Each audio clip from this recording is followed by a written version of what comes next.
Dios les bendiga, mis amados hermanos. Esta va a ser nuestra última lección acerca de la introducción a la Biblia. Hay mucho que decir. Esto no significa que hemos llegado a... Hemos cubierto todo lo que se puede hablar acerca de la Biblia, pero en cuanto a nuestro folleto y en cuanto a la introducción, ¿verdad?, que queremos hacer a la Biblia, pues esta va a ser nuestra última clase.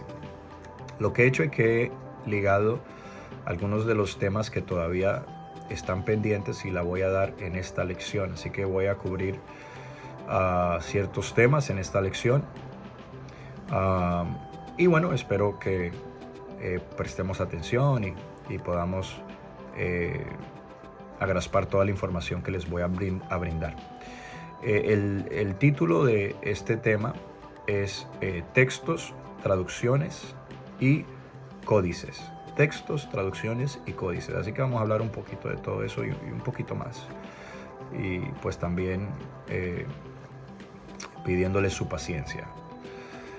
Hablemos un poquito primero acerca de lo que es o los que son los textos. Esto no está en nuestro folleto, pero creo que es información útil para nosotros en nuestro conocimiento general de la Biblia.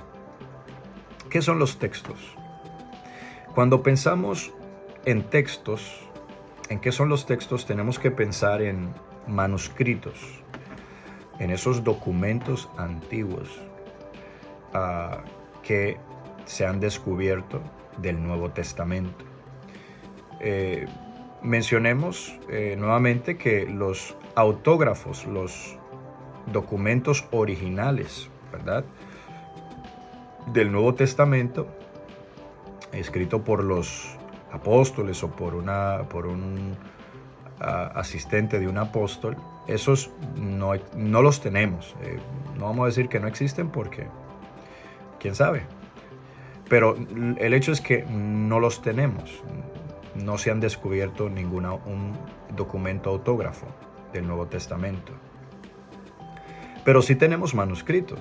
Y manuscritos son esencialmente las copias que se le hicieron a esos autógrafos a través de los primeros siglos, mayormente, ¿no? Cuando hablamos de textos, estamos hablando de esos manuscritos que tienen ciertas características que los distinguen y los unen.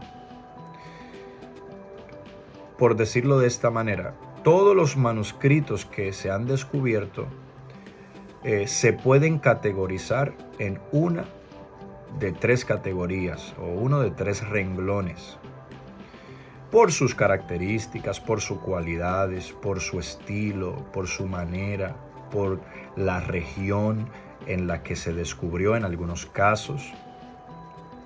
Y estas tres categorías son las siguientes. Está el texto alejandrino, el texto occidental y el texto bizantino. Entonces, si pensamos, todos los manuscritos que se han descubierto se pueden categorizar en uno de esos tres renglones, por sus características, por sus cualidades, por su estilo, etc. Entre esos tres renglones, categorías, textos, existe el texto alejandrino. Es el texto que tiene mayor reputación de ser un texto que más representa que más representa los autógrafos, los escritos autógrafos. Es decir, no es que los otros no son buenos o tienen alguna falacia, sino que los críticos textuales han considerado de que son los que mejor representan los autógrafos. ¿Por qué esto es importante? Esto es importante porque esto pues juega un papel en lo que tiene que ver con las traducciones, porque las traducciones vienen de un manuscrito Y los manuscritos se dividen en una de esas tres ramas que ya hemos mencionado. Entonces hablemos un poquito acerca de traducciones. La primera traducción que debemos señalar, ya la mencionamos e hicimos una lección acerca de ella, pero la vamos a mencionar porque de todas maneras estamos hablando de traducciones. Fue la Septuaginta. Se le hizo al texto hebreo, al griego, ¿verdad? Algunos 300 años antes de Cristo, para una comunidad judía. Eso lo cubrimos en la clase anterior. Otra traducción que se hizo importante es la traducción nuevamente al Antiguo Testamento, al hebreo. Se le hizo al arameo. Eso se hizo en los años 100 y 200 después de Cristo, ¿verdad? Y eso es lo que se conoce como Targums. Las traducciones Targums son traducciones al arameo para una comunidad judía, y estos tienen sus propias características, pues son a su vez como algunos tienen como comentarios, amplifican el mensaje, corrigen o no corrigen, sino que más bien elaboran como para dar explicaciones acerca de retos de interpretación en el Antiguo Testamento. ¿Okay? Eso está en la página 27 de nuestro folleto. Cuando hablamos de traducciones al Nuevo Testamento, pues recordemos, el Nuevo Testamento se escribió en el idioma griego. Mayormente todas las provincias del Imperio Romano estaban muy asesoradas con el idioma griego, resultado del imperio anterior al Imperio Romano, que fue el imperio de Alejandro el Magno, que fue corto, pero él logró influenciar muchas culturas, muchos pueblos, fundó muchas ciudades prominentes, y el idioma griego o helenístico fue el idioma que sirvió como de pegamento, ¿no? Para unir todas esas diferentes culturas y todas esas diferentes gentes de diferentes nacionalidades. Entonces, cuando llega el Nuevo Testamento, como mencionamos anteriormente, el Nuevo Testamento se escribió en el idioma griego. Y para dar una referencia de lo importante o de lo prominente que era el idioma griego, cuando el Señor fue crucificado, Pilato escribió, ¿verdad? Por encima de la cruz, Rey de los Judíos, lo escribió en 3 idiomas, ¿verdad? Y pues uno de los cuales fue el idioma griego. También el apóstol el apóstol Pablo, cuando escribe la carta de Romanos, la escribe a cristianos que vivían en Roma. No la escribe en latín, la escribe en griego. Entonces eso nos da a entender lo importante o lo prominente que era el griego, aún en un imperio romano cuyo idioma oficial era el latín. Cuando el escritor a los hebreos escribe a los hebreos cristianos, no le escribe en hebreo, le escribe en griego. Entonces eso nos señala la importancia o la prominencia de ese idioma. Sin embargo, llegó la necesidad de también traducir el griego a otros idiomas. Y por ahí viene lo que es la historicidad de las traducciones. Ahora, con esta clase no solamente quiero mencionar algunas traducciones, sino que quiero subrayar la importancia de las traducciones, la contribución que han hecho las traducciones a través de la historia de la iglesia y también del mundo. Nosotros tenemos a nuestro alcance evidencia de traducciones que fechan desde el segundo siglo después de Cristo, es decir, los años 100. Y esto nos da a entender que, pues, como sí, el idioma griego era predominante, de todas maneras, como el evangelio creció de tal manera de que alcanzó personas que no tenían la facilidad de entender el idioma griego. Entonces tenemos las traducciones, como por poner algunos ejemplos, en el segundo siglo tenemos la traducción al idioma siriático, al idioma cóptico, al idioma gótico en el cuarto siglo, los años 300, y otros, entre otros. Y con esto también quiero subrayar, como ya mencioné, la contribución que no solamente hizo para la salvación de estas almas, gloria a Dios por eso, pero también que estas traducciones sirvieron como un trampolín, por decirlo de esa manera, porque muchas gentes, muchas personas a los cuales se les tradujeron en este tiempo la Biblia, el Nuevo Testamento, a esos idiomas, todavía no habían desarrollado un sistema de lenguaje formal. Eran personas que trabajaban con dialecto, todavía no tenían un alfabeto definido. Entonces el hecho de que se tradujera el griego a estos dialectos, a estas lenguas, también contribuyó para el desarrollo de esas civilizaciones, de esas personas que se le llamaban bárbaras, ¿no? Y los griegos le llamaban a estas tribus que todavía no tenían alfabeto, que no tenían literatura, no tenían una educación formal, bárbaros, porque el idioma que ellos hablaban le sonaba a un griego como ba, entonces ellos le decían bárbaros, de barbar.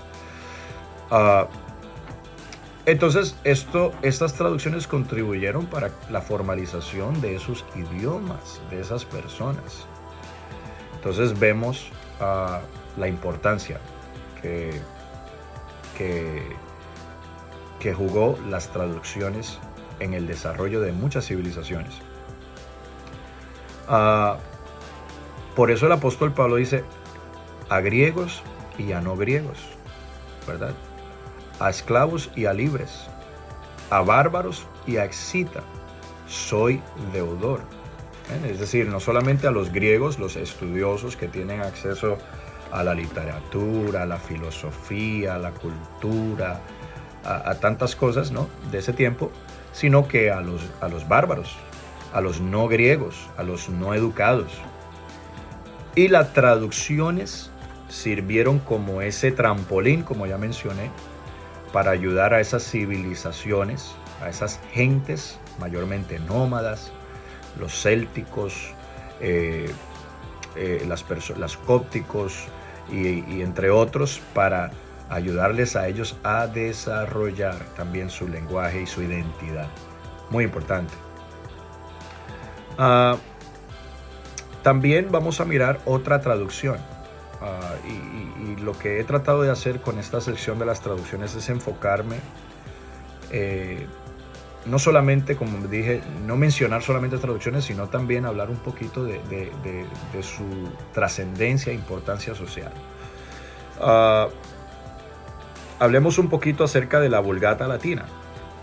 La Vulgata Latina fue una traducción, la traducción que comisionó el Papa Dámaso en el IV siglo.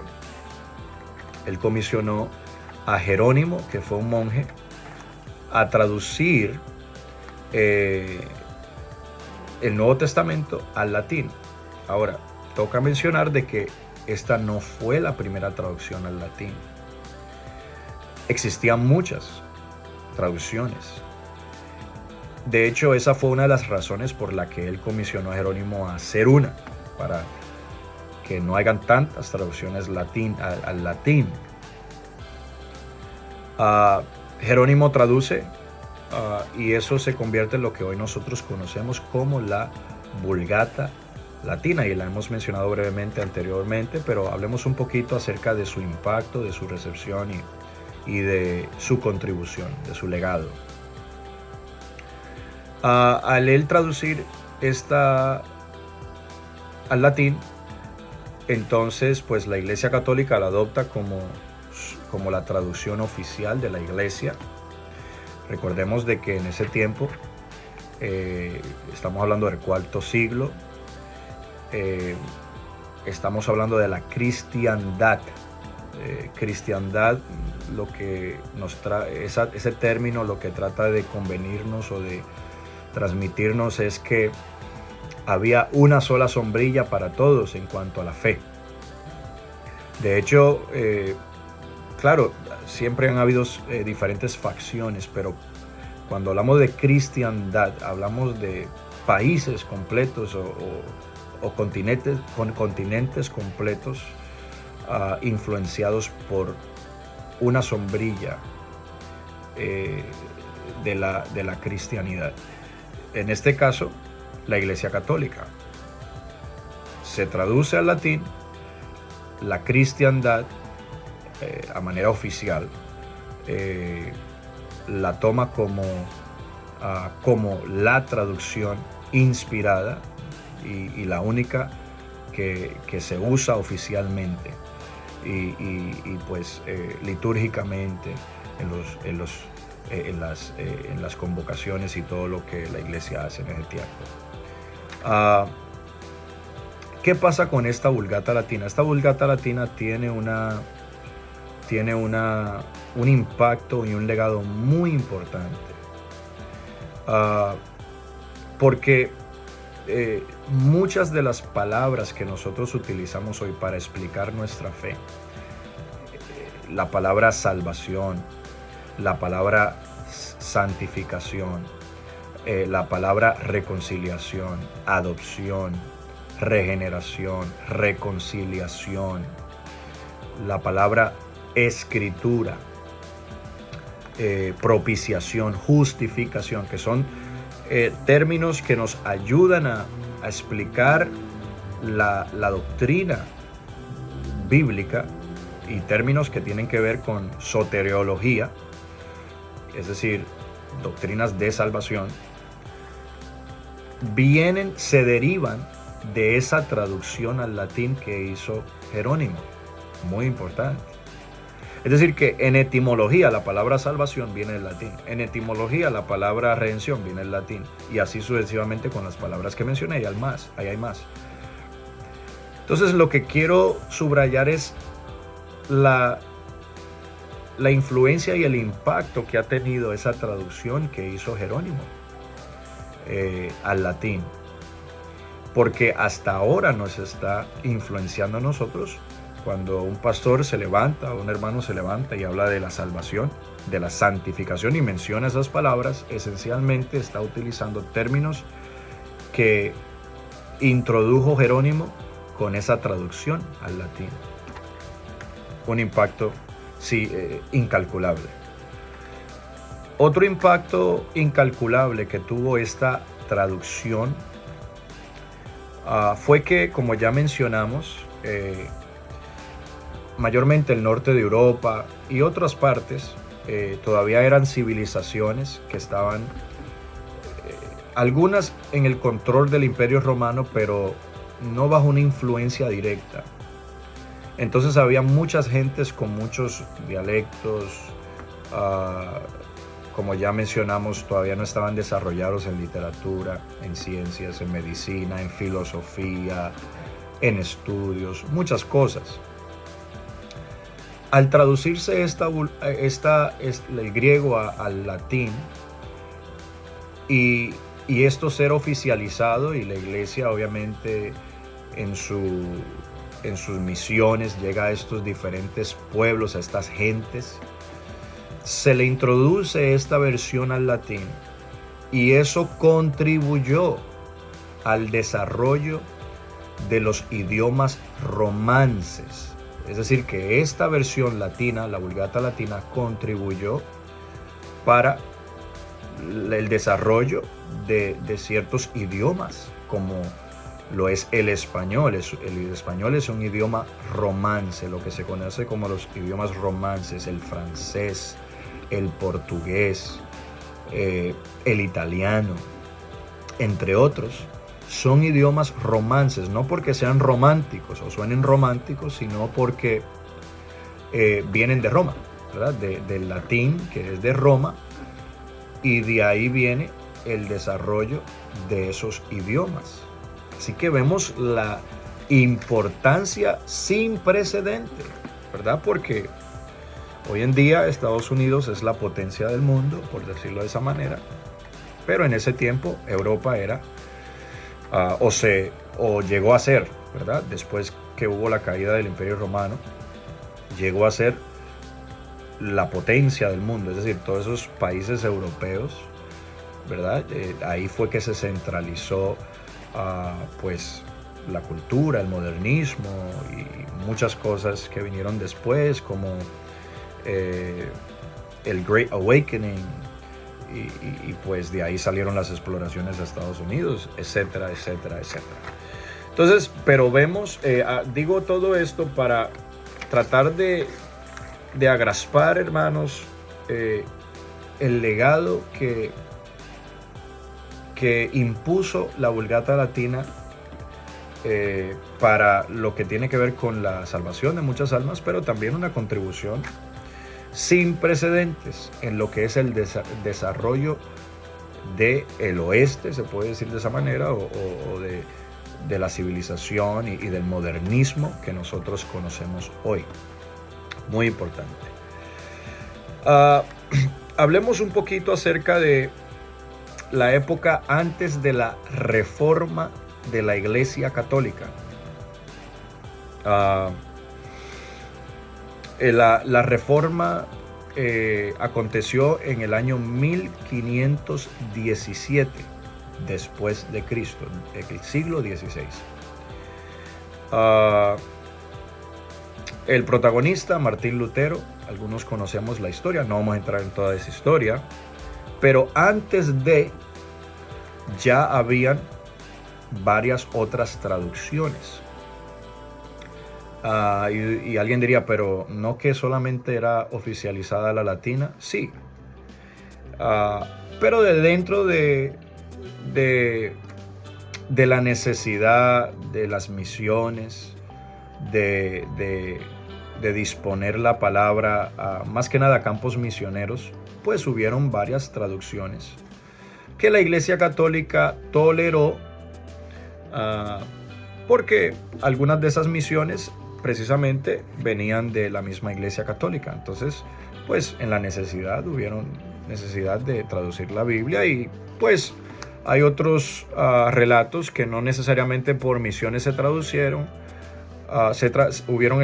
sucedieron esas traducciones, pero que la Iglesia la toleró porque no había un espíritu de reforma todavía.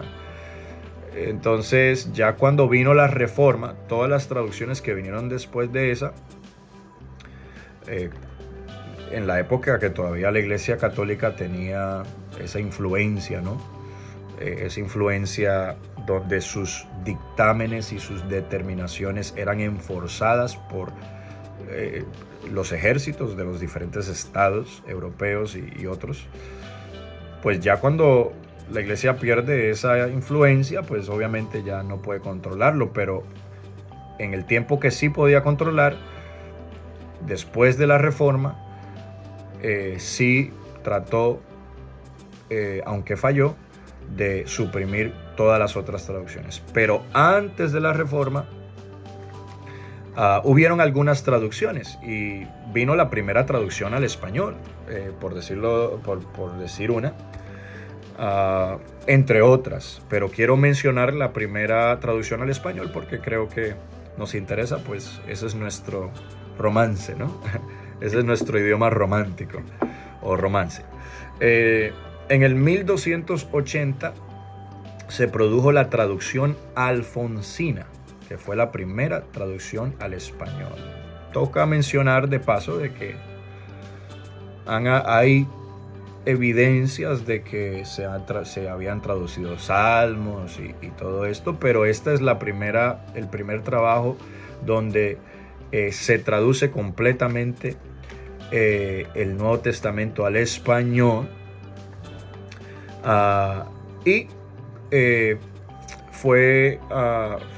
Esto fue comisionado por un rey llamado Alfonso el Sabio, y pues el motivo por el cual él quería hacer esto, porque él quería redactar una historia de la humanidad empezando desde Génesis, así que tremendo proyecto, hasta su reinado, y pues traducir la Biblia era uno de esos proyectos dentro de ese proyecto mayor. Entonces, esa es la Alfonsina.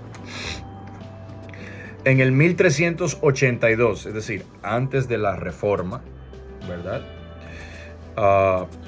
Está la traducción hecha por John Wycliffe al idioma inglés. Ese trabajo se perdió porque la iglesia lo quemó más adelante, no porque se opusiera a las traducciones, como ya dije, de manera general, sino más bien porque John Wycliffe tomó una postura muy fuerte contra la iglesia católica y desafió el papado, y pues él habló mucho acerca de la necesidad de presentarle a las personas la palabra de Dios en su idioma vernacular, y de dejar que las personas tengan acceso directo a la Biblia, no a través de sacerdotes y de traductores ni nada de eso. Y por tomar esa postura bien terca, por decirlo de esa manera, en los ojos de algún oficial de la iglesia en ese tiempo, pues el hombre fue martirizado y sus escritos quemados. Pero de todas maneras esto hizo un avance, ¿no? O contribuyó, si no literariamente porque se quemaron sus escritos, sino en la idea, ¿no? En sus ideales, en sus objetivos de llevar la palabra y ponerla en las manos de las personas en su idioma. Muy importante. Entonces, por eso la menciono. Como ven, estoy tratando de mencionar traducciones que han dejado un legado.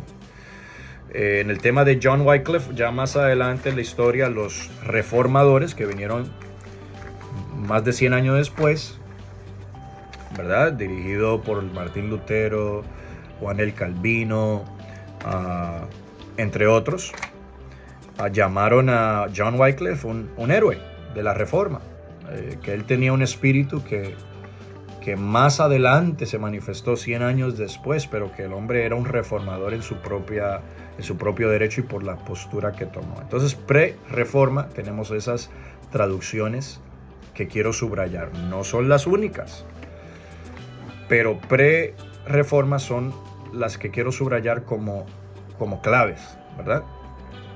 Otra clave, antes de irnos después de la reforma, fue la de Desiderio Erasmus de Rotterdam. Desiderio Erasmus de Rotterdam. Este fue o es considerado como un humanista. Vivió en la época de la Reforma, pero su trabajo y su contribución a lo que es las traducciones vino antes de la Reforma. Es decir, un año antes de la Reforma. Se considera un humanista. ¿Qué es un humanista? Pues en ese tiempo, recuerde de que estamos saliendo de la Edad Media, se le conoce como la Edad Oscura, donde menguó la literatura, el descubrimiento, la innovación, la filosofía y muchas otras cosas después que cayó el Imperio Romano. Y ya en estas épocas, después de los 1100, 1200 después de Cristo, comenzó nuevamente esa actividad literaria, esa necesidad como de innovación, de descubrimiento, cuyo pináculo fue, ¿verdad? Cristóbal Colón, cuando salió y descubrió las Américas. Pero lo que quiero decir que él era un humanista en el sentido de que él propagaba mucho esas ideas humanísticas que se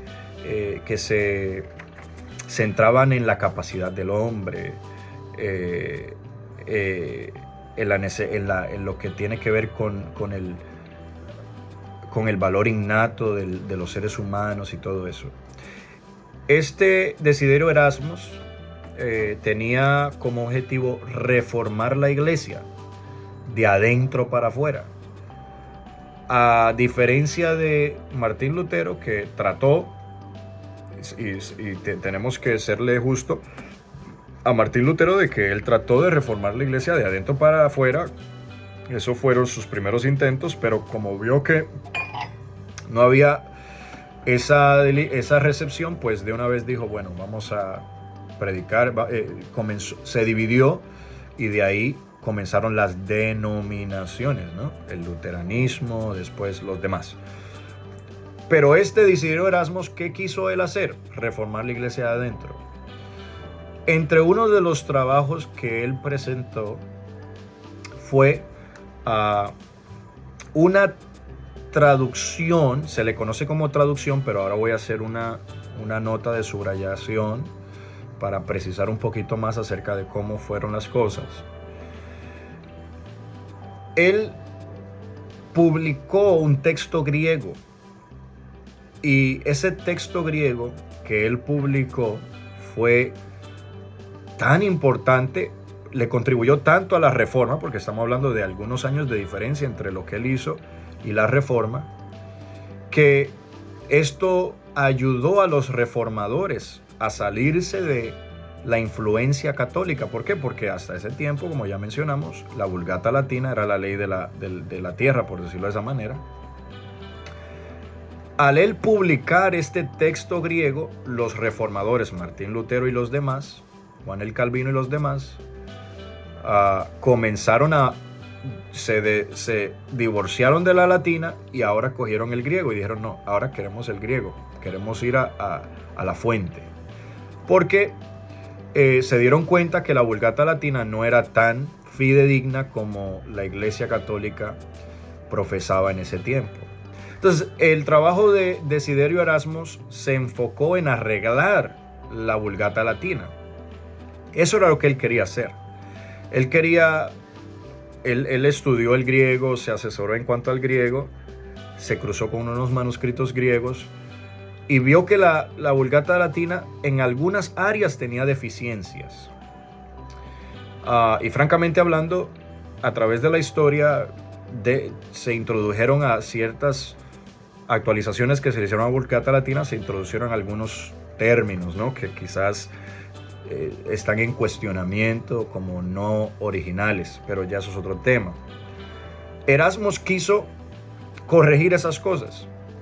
Entonces, dentro del objetivo de él estaba presentar una mejor versión latina, pero en el proceso él publicó el griego también, porque él lo que hizo fue lo que hoy nosotros conocemos como un trabajo interlinear.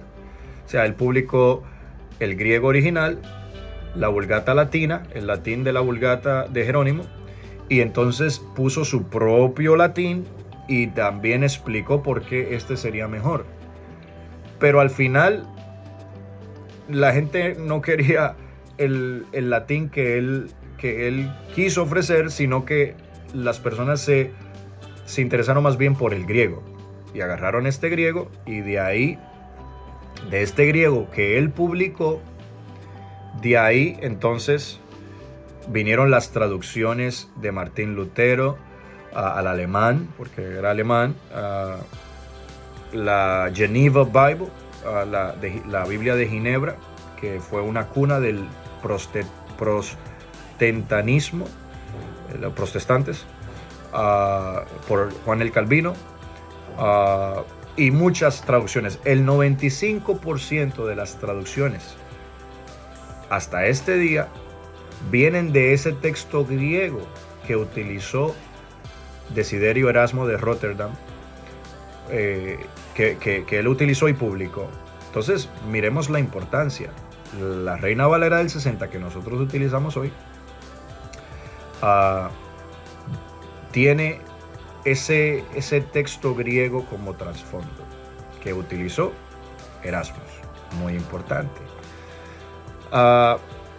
Ese texto griego se le conoce como Textus Receptus, o el texto recibido. Se le llama de esa manera, o se le reconoce de esa manera. ¿Qué pasa? ¿Qué familia de textos de manuscritos son esos textos griegos? No sé si ya le llegó esa pregunta, ¿verdad? Porque recuerde que al principio dijimos que todas las traducciones tienen una fuente o una familia de manuscritos. Son tres: alejandrino, occidental, bizantino. ¿Qué familia de textos utilizó Erasmus? Utilizó la familia mayormente bizantina. ¿Por qué utilizó la bizantina y no los alejandrinos?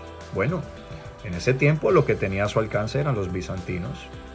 No decimos que dijimos que los alejandrinos se ha determinado que son una mejor representación de los autógrafos, pero eso en ese tiempo no se sabía, ¿verdad? Y tampoco él tenía todos esos recursos a su disposición. Entonces, mayormente utilizó bizantinos. También está el elemento humano, para ser franco con la historia. ¿Por qué? Porque pues en ese tiempo él estaba compitiendo con otro griego que ya se había estaba hecho, pero todavía no había sido aprobado por la Iglesia católica, y él, por cuanto tenía amistad con el Papa en ese tiempo, trabajó rápido, se esforzó, quizás no usó todos los recursos que podía utilizar porque quería printearlo lo más rápido posible. Eso también hay que reconocerlo como parte de la historia, y por eso podemos decir que utilizó mayormente los textos bizantinos. En el año 1844, post-reforma, después de la reforma, hubo un monje llamado Constantin Tischendorf, un nombre un poquito confuso. Él descubrió en un monasterio en Egipto, descubrió unos textos antiguos que datan al tercer y cuarto siglo, y estos textos son de una familia alejandrina y han sido han sido recibidos de una manera muy favorable ahora en esta época moderna que nosotros estamos viviendo. Y vamos a hablar un poquito más de eso más adelante. Bueno, entonces vamos a tratar de responder algunas preguntas acerca de las traducciones, antes de hablar de los códices. ¿Por qué tantas traducciones? Bueno, creo que he respondido esta pregunta de una manera implícita. Primero, la obra misionera, ¿no? La necesidad de llevar la palabra de Dios en el lenguaje o el idioma de las personas a quien se les lleva, y todavía eso se está desarrollando. ¿Por qué? Porque todavía hay muchos lugares donde no se ha recibido la palabra del Señor, y se está llevando.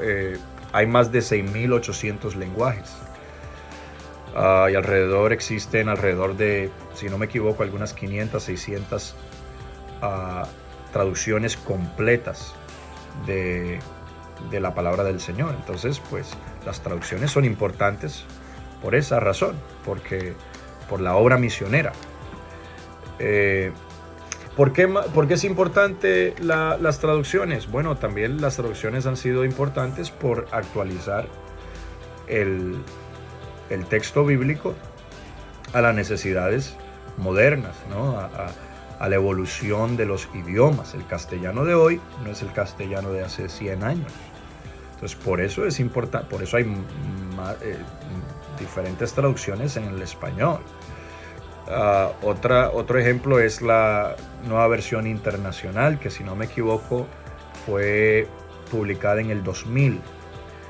El enfoque de esta traducción fue un idioma fue una audiencia moderna, pero también la juventud mayormente. Entonces, por eso tenemos una versión internacional, porque quiere satisfacer esas necesidades. Otra nota que quiero decir en cuanto a esto de las traducciones es que no podemos tomar una postura extrema. Hay personas que se casan con la Reina Valera del 1960 y eso es lo único y no hay más. Y qué bueno, la Reina Valera del 60 es muy buena, es la que nosotros utilizamos y es la más popular en toda América Latina. Pero no podemos tomar posturas extremas, ser extremistas en este punto, porque no podemos decir, no, es que esta es la única y todas las demás, cuidado que el diablo anda por ahí, por decirlo de esa manera, como algunas personas hacen. No podemos decir eso, pero sí tenemos que conocer, como ya hemos mencionado, el trasfondo, lo que son los textos, lo que es la historia, ser honestos en la historia, que es una de las traducciones, que es una de las cosas que es triste, de que a veces no somos honestos porque no queremos, quizás en una buena intención, porque no queremos quizás dar la impresión de que la Biblia tiene errores. Y no estoy diciendo que tiene errores, solamente estoy diciendo que queremos ser muy celosos en esa área y a veces no somos honestos con la historia, y tampoco creo que eso es la mejor manera de enfrentar este tema.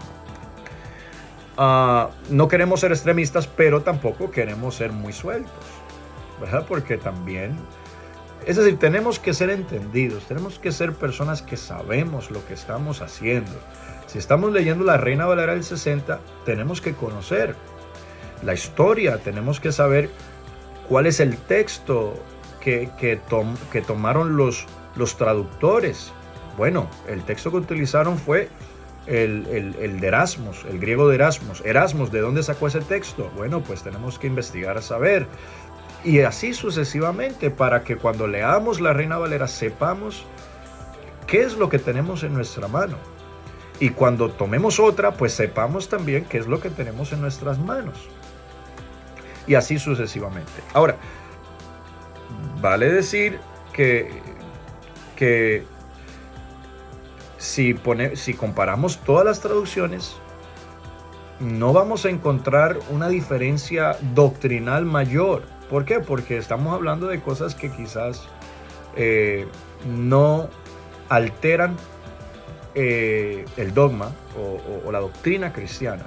Claro que hay algunas traducciones controversiales, como los de los Testigos de Jehová, entre otras, que ya sí, verdaderamente, ahí sí hay peligro.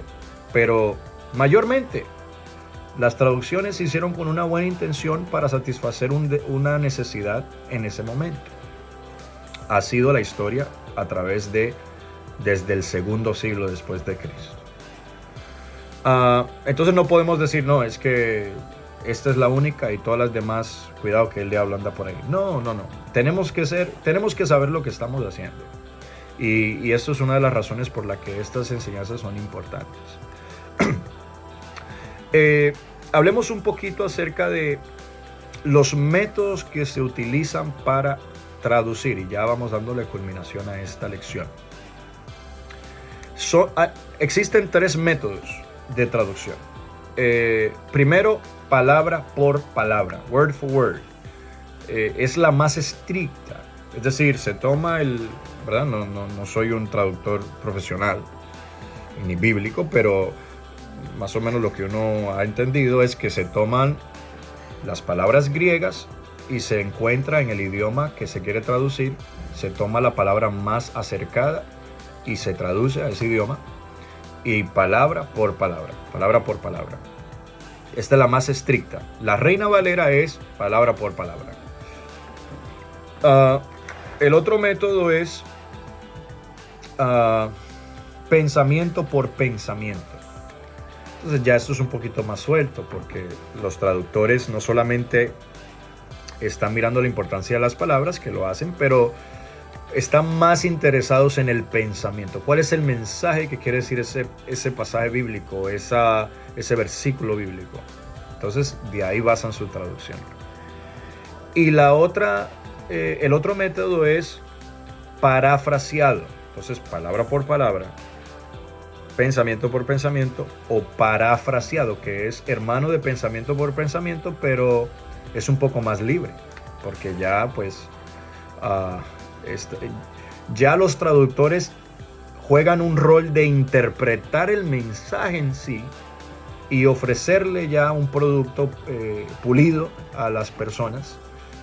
Entonces ya el que lee ya no tiene que interpretar mucho, porque ya se le interpretó la Biblia, ¿verdad? Cuando hablamos de escudriñar las escrituras, estamos hablando de profundizar cuál es el mensaje, cuál es la intención del escritor, qué significa esa palabra en griego, qué quiso decir, cuál es el contexto cultural, histórico.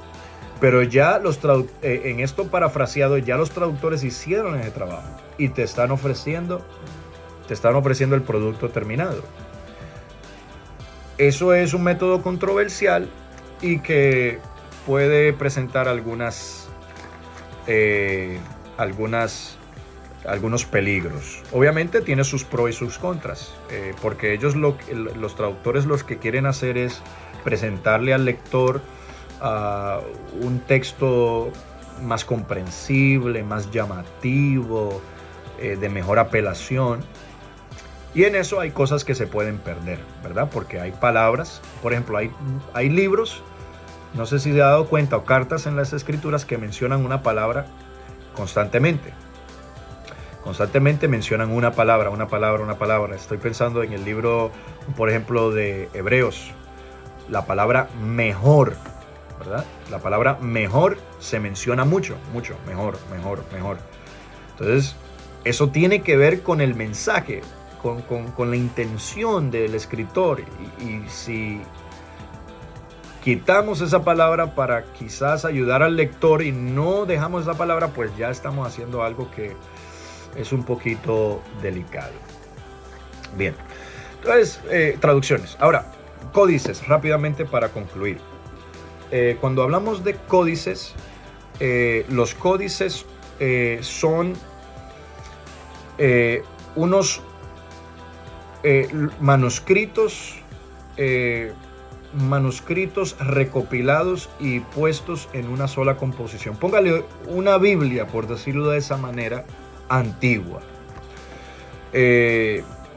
Un trabajo, todos los libros puestos juntos, pero estamos hablando de un trabajo antiguo, en los primeros siglos. Esos son códices y sirven como autoridades y evidencias antiguas de lo que fueron los autógrafos. Entonces, en nuestra lección número 5, en la página 25 del folleto, ahí están resumidos los códices, los principales, porque hay más de los que muestra nuestro folleto, y los tres más conocidos, o más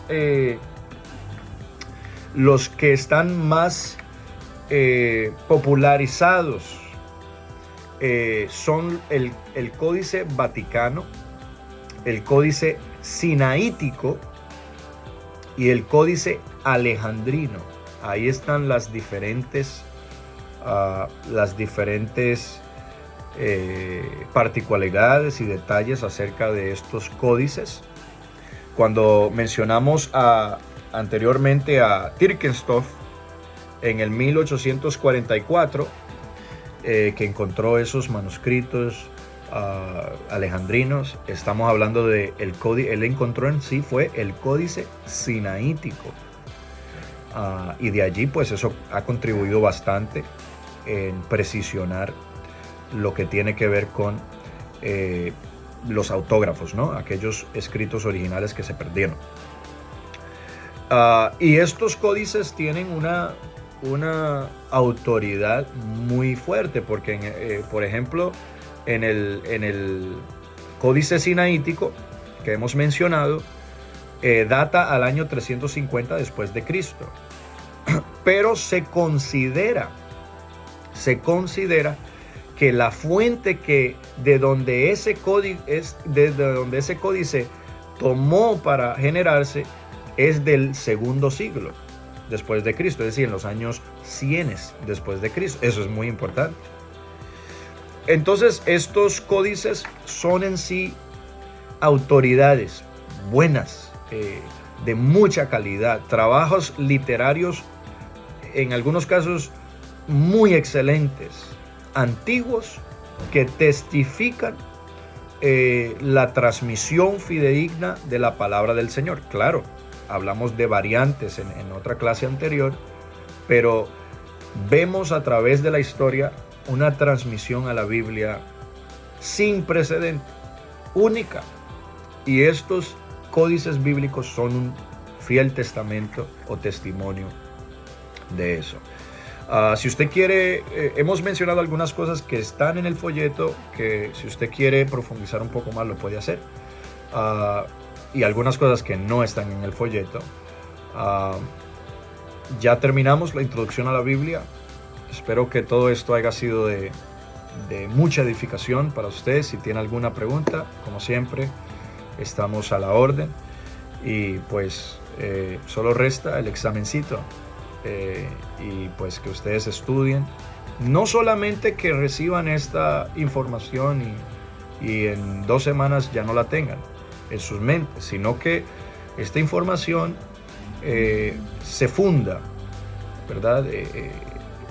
A nuestro entendimiento, a nuestro saber, y vaya con nosotros en todo momento. Bueno, hermanos, Dios les bendiga.